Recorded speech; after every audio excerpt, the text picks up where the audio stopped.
रिमी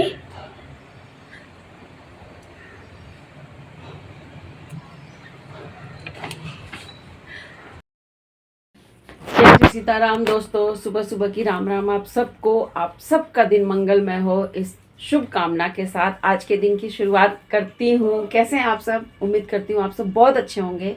मैं भी बहुत अच्छी हूँ। तो जैसा कि सुबह हो चुका है, मैंने अपना सारा काम ख़त्म कर लिया, नहा लिया, पूजा पाठ कर ली, नाश्ता पानी सब कुछ हो गया। फिर मैंने ब्लॉग शुरू किया है, और ब्लॉग इसलिए शुरू किया है क्योंकि आप लोगों को पहली जो भी मैं बोलूँ जय श्री सीताराम है वो खुशी खुशी बोलूँ। लेकिन थोड़ी सी अभी मैं अंदर से मतलब परेशान हूँ, क्योंकि कल रात में मेरी मम्मी की तबीयत ख़राब हो गई है। फ़ोन आया था, उसके नाक से ब्लड आ रहा था। तो ब्लड डॉक्टर को बताया गया, दिखाया तो नहीं गया क्योंकि मेरा भाई रहता है 4th फ्लोर पे, और मम्मी हो गई है बूढ़ी, भाई को भी ये प्रॉब्लम। तो ऊपर से नीचे ले आना बहुत आसान नहीं है। तो डॉक्टर को कंसल्ट किया गया, वहीं से दिखाया गया उनको। तो उन्होंने बोला उनको हार्ट की भी प्रॉब्लम है मम्मी को मेरी। तो फिर डॉक्टर ने बोला कि ऐसा कुछ नहीं है, वो ऐसे नाक से उंगली लग गई होगी, या गर्मियों में नहीं होता कभी कभी ये अंदर की जो होती है बनास फट जाती है, तो उससे ब्लड आई होगी। 1-2 बूंद आया, ज़्यादा नहीं आया था। पर भाई का फ़ोन आया ऐसा कि मम्मी के नाक से खून आ रहा है।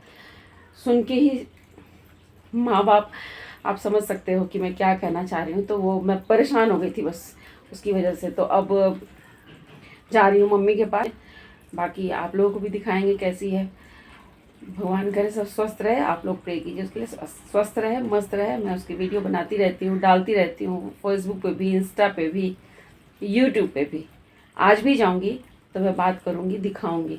ऐसी कोई चिंता वाली बात नहीं है, सब कुछ ठीक है। कल उसने फ़ोन पे बात भी की मुझसे, वो खाना भी खाया उसने अच्छे से बैठ के, सब कुछ किया। लास्ट बचा था 1-2, तो वो नहीं खाई ठीक है। खाने में बहुत मुश्किल है, उसको नहीं खा पाती है, खाना ही नहीं खाना चाहती है। और जब खाना नहीं खाती है तभी वो ज़्यादा बीमार पड़ जाती है। पर अभी जो नाक से जो ब्लड आया है वो पता नहीं किस कारण से आया है, देखते हैं चल के। मतलब डॉक्टर ने बोला हार्ट की वजह से नहीं हुआ, ऐसा किसी चीज़ से नहीं हुआ। हो सकता है कि नाक में उंगली चली गई हो, किसी चीज़ से छिल गया हो, या वही बनास का हो। देखते हैं, अभी नहीं होगा तो फिर डॉक्टर के यहाँ लेके जाना पड़ेगा। अभी आज तो लेके जाना पड़ेगा। कल रात में तो छोटा भाई था, वो छोटा भाई है तो अकेला था। खैर कोई नहीं, अभी तो सब पहुँच जाएंगे। कल भी मैं जा रही थी रात में, मैंने बोला मैं आ रही हूँ, उसने बोला नहीं अभी ऐसा कोई ज़रूरत नहीं है, ठीक है, ऐसा कुछ नहीं है, अभी बिल्कुल ठीक है, सो रही है। फिर मैंने बोला, फ़ोन आया था तकरीबन 10 बजे रात में, तब की बात है। तो अभी मैं जा रही हूँ, देखती हूँ, जैसा भी होगा आप सबको बताऊँगी। तो आप सब मेरी माँ के लिए प्रार्थना कीजिएगा, ठीक है? चलती हूँ फिर। A few moments later.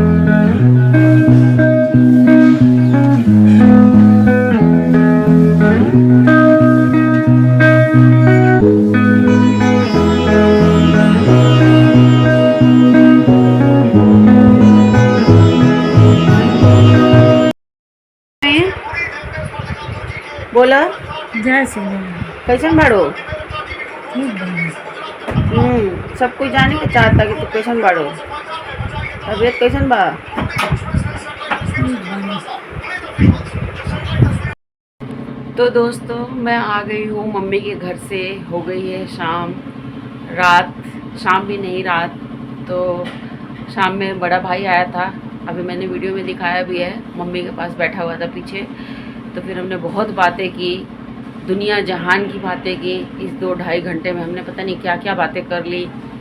और मम्मी ठीक है। मम्मी एक तो उम्र हो गई है, और उसके पैर में ना हड्डियों में उसकी हड्डियाँ बहुत कमज़ोर हो गई, तो उसमें पैर में दर्द रहता है उसके। और अभी मुझे लग रहा है 7-8 दिन पहले गिर भी गई थी बाथरूम में, तो वो भी थोड़ी सी पैर में स्वेलिंग है। भाई बुढ़ापा अपने आप में बहुत डराता है, मुझे तो खुद बहुत डर लगता है। पर स्वस्थ रहे बस, हम तो यही चाहते हैं। और दिखाया भी मैंने आप लोगों को, मम्मी ठीक है। बाकी अब मैं आ चुकी हूँ घर। मैं और मेरा बड़ा भाई दोनों साथ निकले थे, वो मुझे यहाँ छोड़ता हुआ आगे चला गया, और मैं आ गई हूँ घर। अब खाना पीना बनाऊँगी, क्योंकि हमारी काम वाली जी छुट्टी कर गई हैं। अब तो वो आएंगी नहीं, अब बर्तन वर्तन भी धो लूँ मैं। मैंने सोचा मैं आप लोगों से बात कर लूँ, आप लोगों को बता दूँ कि अब ये इस ब्लॉग को मैं अब यहीं एंड करूँगी, क्योंकि मैं थक गई हूँ। वहाँ मैं व्लॉग नहीं कर पाई, मम्मी को दिखाने के बाद हमने इतनी बातें की कि मैं व्लॉग करना ही भूल गई। मुझे ध्यान ही नहीं रहा कि मुझे व्लॉग भी करना है। बातें तो हमने बहुत सारी की, पर मैं व्लॉग नहीं कर पाई। जो मैंने फ़ोन साइड में रख दिया तो मुझे ध्यान ही नहीं रहा कि मुझे व्लॉग भी बनाना है। फिर उसके बाद व्लॉग नहीं कर पाई, चली आई, तो अब क्या फ़ायदा बोल के। अब आ गई हूँ, अब घर का काम वाम करूँगी। फिर मिलते हैं नेक्स्ट ब्लॉग में। तब तक आप लोग अपना प्यार बनाए रखिए मेरे साथ ऐसे ही, और मैं हो गया, और मेरी मम्मी के लिए प्रार्थना कीजिए वो स्वस्थ हो जाए। और उसको दिखाती हूँ, मैं जब जाती हूँ ना तो उसकी उम्र के लोगों की वीडियो दिखाती हूँ तो खुश होती है, देखती है, फिर थोड़ी देर बैठती है, फिर सो जाती है। ठीक है, वैसे सब ठीक है, ठीक है। तो फिर इसे कुछ बोल रही हूँ भाई, ठीक है। फिर इस ब्लॉग को यहीं एंड करती हूँ, फिर मिलती हूँ नेक्स्ट ब्लॉग में। तब तक के लिए बाय बाय, गुड नाइट।